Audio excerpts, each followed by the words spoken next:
ثمانیہ، سورہ الحاقہ کی آیات ہیں جن پر کئی ہفتوں سے درس چل رہا ہے۔ اللہ تعالیٰ نے پچھلی قوموں کے مختصر واقعات بیان کیے اور پھر بتایا کہ اس کائنات میں جزوی تباہیاں بھی آئی ہیں اور ایک ایسی تباہی آنے والی ہے جس سے پوری کائنات کا نظام تباہ و برباد ہو جائے گا۔ فَإِذَا نُفِخَ فِي الصُّورِ نَفْخَةٌ وَاحِدَةٌ، صور میں پھونکا جائے گا ایک بار کا پھونکنا۔ اس سے ہوگا کیا؟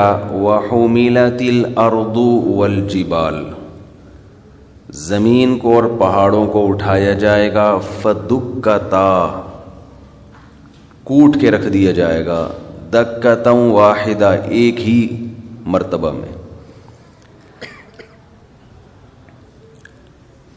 سائنسدان یہ کہتے ہیں کہ کائنات ایک دھماکے سے بنی ہے۔ اب یہ تو سائنسدان ہی بتائیں گے کہ صحیح کہتے ہیں کہ غلط کہتے ہیں، لیکن قرآن یہ بتاتا ہے کہ بنی ایک دھماکے سے ہو یا 6 دھماکوں سے، تباہ ایک ہی دھماکے سے ہوگی۔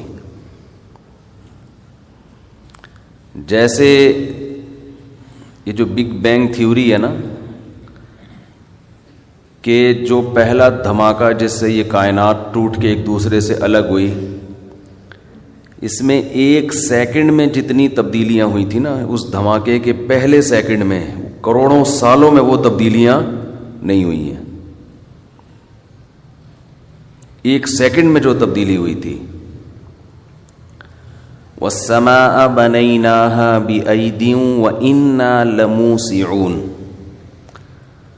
قرآن کہتا ہے آسمان کو ہم نے اپنے ہاتھوں سے مضبوطی سے بنایا۔ بِأَيْدٍ یہ کنایا ہے مضبوطی سے، وَإِنَّا لَمُوسِعُونَ، اور ہم اس میں وسعت دینے والے ہیں۔ قرآن میں 2 آیتیں ایسی ہیں جو بالکل آج کی سائنسی تھیوری سے میچ کرتی ہیں۔ اگرچہ سائنس قرآن کا ٹاپک نہیں ہے، قرآن کی آیتوں کو خام خواہ میں کشید کے سائنس پہ لے کے جانا یہ ٹھیک عمل ہے نہیں، کیونکہ جو جس چیز کا موضوع ہوتا ہے نا اس کو وہیں رکھنا چاہیے۔ تھیوریز چینج ہوتی رہتی ہیں، آج کچھ ہے کل بدل جائے گی۔ لیکن 2 آیتیں ایسی ہیں جو آج جو اس کائنات کے بارے میں جو بہت ہی مشہور تھیوری ہے، ایسا لگتا ہے کہ بالکل اللہ نے اس کو بیان کیا ہے 1400 سال پہلے۔ ایک تو یہ کہ اولم یر الذین کفروا ان السماوات والارض کانتا رتقا ففتقناہما، کیا یہ کافر لوگ دیکھتے نہیں کہ یہ زمین اور آسمان بند تھے، ہم نے ان کو پھاڑ ڈالا۔ اب جو پرانے مفسرین ہیں وہ اس کا ترجمہ کرتے تھے بند تھے، یعنی ان میں پانی نہیں برستا تھا، بارش نہیں ہوتی تھی، ہم نے کھول دیا، فتق پھاڑ ڈالا، کھول دیا۔ لیکن اس تفسیر میں بھی تھوڑا سا تکلف ہے کہ بند کا مطلب یہ تو نہیں کہا کہ پانی بند تھا، لیکن اس سے اتنا اشارہ بہرحال ملتا ہے کہ کائنات، آسمان زمین ملے ہوئے تھے۔ تو اگر یہ تھیوری درست ہے، بگ بینگ تھیوری واقعی درست ہے، تو پھر قرآن کی آیت اس کی بہت بڑی دلیل بن سکتی ہے کہ ہم نے اس کو کھول دیا۔ وَجَعَلْنَا مِنَ الْمَاءِ كُلَّ شَيْءٍ حَيٍّ، اور پانی سے ہر زندہ چیز کو پیدا کیا ہم نے۔ یعنی کائنات تو پھٹ گئی ایک دھماکے کے ساتھ یا بغیر دھماکے کے، وہ تو پھیل گئی، لیکن حیات ہم نے کس میں رکھی؟ پانی میں۔ تبھی کہتے ہیں جہاں پانی ہے وہاں زندگی ہے۔ ہم نے پانی سے پیدا کیا، ہر زندہ چیز میں پانی کا عمل دخل ہے۔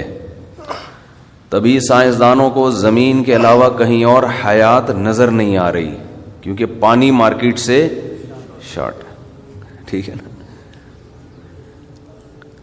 اور قرآن کہتا ہے وَكَانَ عَرْشُهُ عَلَى الْمَاءِ، پہلے اللہ کا عرش پانی پر تھا. یہ تو متشابہات میں سے، اس کی حقیقت تو اللہ ہی جانے، لیکن اتنا معلوم ہوتا ہے پہلے پانی بہت تھا، جتنا ابھی ہے نا اس سے بھی زیادہ تھا. وہ پانی سمٹ کے کم ہوا ہے، باقی کہاں شارٹ ہو گیا اللہ ہی جانے. تو پہلے پانی ہی پانی تھا. اللہ نے زمین کو بنایا پانی، اور پانی میں اللہ نے حیات پیدا کی، اور پانی میں اتنی اسپیڈ سے حیات پیدا ہوتی ہے کہ آپ کہیں پانی کھڑا ہو فوراً وہاں جرمز پیدا ہونا شروع. اب ملحد جو ایتھیس لوگ ہیں وہ تو کہتے ہیں دیکھو جیسے اس میں خود بخود جرمز پیدا ہو سکتے ہیں تو انسان بھی خود بخود پیدا ہو سکتا ہے. تو بے وقوفوں، تم جو دعویٰ کرتے ہو کم بختو، وہی دعوے کو دلیل کے طور پہ پیش کرتے ہو. یہ دنیا میں سب سے بڑا بے وقوف وہ ہے کہ جو دعویٰ کرے دلیل میں اسی دعوے کو پیش کر دے. میں نے دعویٰ کیا اس آدمی نے میرے 1,00,000 روپے کھائے ہیں، عدالت کہے گی دلیل پیش کرو. میں کہوں گا جیسے کہ اس آدمی نے میرے 50,000 روپے کھائے ہیں. تو جیسے بغیر دلیل کے آپ اس بات کو مان رہے ہو کہ اس نے 50,000 روپے کھائے ہیں، تو آپ بغیر دلیل کے اس کو بھی مان لو کہ اس نے 1,00,000 روپے. تو عدالت کہے گی ہم کب مان رہے ہیں کہ اس نے، یہ بھی تو محتاج دلیل ہے نا. اور اس سے بڑی بے وقوفی یہ ہے کہ میں یہ کہوں اس نے میرے 1,00,000 روپے کھائے ہیں، آپ کہیں دلیل کیا ہے، میں کہوں چونکہ اس نے 1,00,000 روپے کھائے ہیں، کیونکہ کھائے ہیں. یہ واقعہ سچا ہے، سچا واقعہ دلیل ہوتی ہے اس کی کہ جس کا دعویٰ کیا جا رہا ہے وہ درست ہے. تو اب یہی تو سوال ہے. ہم کہتے ہیں ایک جرثومہ جو پانی میں پیدا ہوتا ہے اس کی ساخت اتنی پیچیدہ ہوتی ہے، اتنی پیچیدہ. آپ کیا سمجھتے ہو جانور چھوٹا ہوتا ہے